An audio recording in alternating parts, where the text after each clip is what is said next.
Hello, and welcome back to the showcase at Alden District Library. During the month of September, the Helena Township Historical Society has on display here a collection of historical photo postcards of Alden and neighboring Antrim County villages. The postcard collection had belonged to a local resident and business owner, Frank Lyon, who had passed away in 1960. His granddaughter, Dorothy Herman, recently donated the collection to the Historical Society. The Helena Township Historical Society operates the Alden Depot Museum from Memorial Day through Labor Day on Friday, Saturday, and Sunday from 1 to 4 p.m. The Historical Society also maintains the artifacts, documents, and items relevant to the area's history, along with the permanent collection of working model railroad layouts of all gauges and scales that are all on display at the museum. All this is made possible through donations and the help of volunteers. The contact information for the Depot and Helena Township Historical Society will be posted at the end of this video. Now, let's get a closer look at the postcards. Per Irene Hawley, John Spencer had charge of a logging camp in the Alden area and in 1854 built the first house, a log cabin. He operated the camp for several successful seasons. More cabins were built, and eventually a village sprang up which was named after him and was called Spencer Creek. When the Chicago and West Michigan Railroad was built through the town in 1891, the name was changed to Alden in honor of William Alden Smith, who was connected with the railroad and was at the time president of the Grand Rapids Savings Bank. The Alden Harbor has always been a focal point. The layout has changed over the years. At the beginning, it was a wooden planked dock, which allowed for the steamers to dock to pick up and drop off passengers. Later, an L-shaped jut of dirt and rocks and wood was built with places for boats to be tied up. Eventually, it was modernized to how it is today. The Alden Boat Regatta was a focal point of the summer for many years in the early 1900s. It attracted many vacationers and locals alike. Events were held during the day, such as boat races and also foot and horse races on land. In the evening, dances and parties were held. One of the winning cups is on display at the Depot Museum. In 1910, a huge rain caused Spencer Creek to flood and destroy parts of Alden. The Coy store had its foundation ruined, as did other businesses along the creek. The railroad bridge was washed out. Volunteers showed up from every corner of the village, and in no time, the bridge was repaired. Bonnie Brook, north of Alden, was also flooded that day. This postcard is just one in a series showing the destruction from the rains and flood.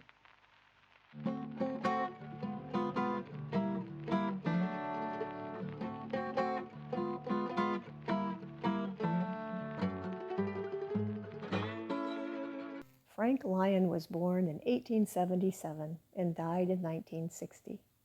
Frank was involved in the early days of Alden's development from Spencer Creek to Alden. In 1912, he owned the Lyon and Coy store in Comfort, Michigan as a partner with Charles Coy. Now a ghost town, Comfort was located on the railroad route to Bel Air, just past the Grass River Natural Area. He was an engineer on the steamer Ruth Oddfellow. He also owned the Star Grocery Store in Alden, which was located where the Vista Ridge Wine Store is now. He kept a diary that chronicled the day-to-day life during that time, which has been copied and printed. It is a fascinating read. He was a meticulous note-taker, and many of his postcards have information on the back or the front. The postcards in this display all belonged to Frank and were donated to the Helena Township Historical Society's Depot Museum by his granddaughter, Dorothy Herman. His sister, Ellen Lyon, was a missionary to China. She sent many cards back to Frank. Those cards are located at the museum. Also in the collection are holiday cards sent to him and his wife, Rosa, during their lifetime. Those are also located at the museum.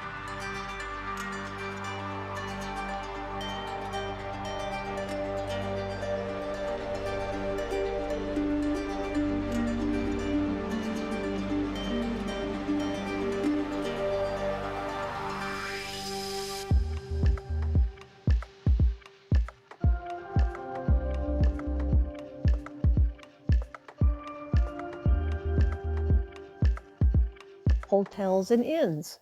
Per Irene Hawley, the main hotel, well known to many, was built around the year 1890. It was wrecked in 1961 to make way for the new bank building. John Bain, the genial and well-known owner, catered to salesmen and summer visitors, and when the railroad came through, many of the workmen stayed there. He also had an opera house, which stood directly behind the hotel. It was destroyed by fire, rebuilt, and in later years, it was moved to become part of the park garage. Another of his ventures was a livery stable that flourished until the coming of the automobile. The Pier Marquette Beach Hotel was constructed in 1904 by Ernest and Sophie Weiss. A dock was put out so the steamers could stop with passengers who would stay at the hotel. It was a great success and families returned year after year. In 1926, an ad indicates rates were $3.50 a day or $21 a week. In 1929, Mr. Weiss died, leaving Sophie to run the hotel on her own. By 1935, she had to sell. Daniel Junker bought it and changed the name to Junker's Resort, adding cabins. George and Stella Persons built the Persons Harbor Beach Inn on the banks of Torch River, where steamers passed by several times a day. Business boomed, and in 1910, after years of success, they sold the inn to the Watsons, who renamed it Watson's Inn. Around 1906, Getty and Herdes Bingham opened Bingham's Torch Lake Inn Resort on Crystal Beach Road at the south end of Torch Lake. For $2, you could get a room for two and meals. In the summer of 1914, electricity was added to the inn.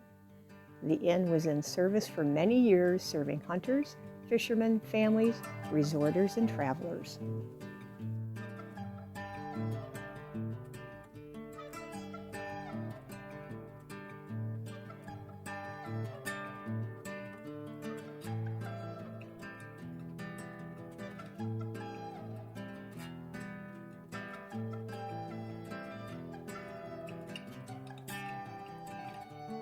Steamers and boats. The steamers played a large part in the Torch Lake economy in the early days. They changed from work boats to travel and excursion boats. The steamer Bel Air was upgraded and changed to the Mabel. The Oddfellow followed suit, and owner Joe Hawley changed its name to the Ruth in honor of his daughter. Both boats were seen daily, having a regular route up and down the lake. And a hint to telling the two boats apart is the Ruth has a single smokestack rising high above the deck. The Queen of the Lakes was hauling tourists and passengers as early as 1880. It traveled from Elk Rapids to Torch Lake daily. You could leave Elk Rapids at 2 p.m. and arrive at Eastport by 7 p.m. with stops at Elk Lake, Round Lake, which today is known as Skigamug, Ball's Landing, Central Lake, and Torch Lake.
Clam River.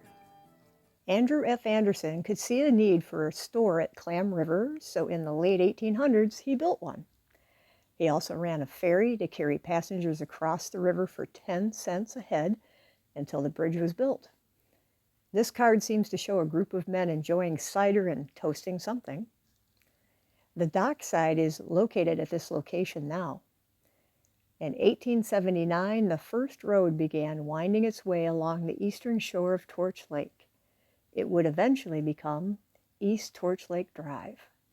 Pleasure boats have enjoyed the Clam River area for many years.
The Helena Township Historical Society provided all of the information for this video.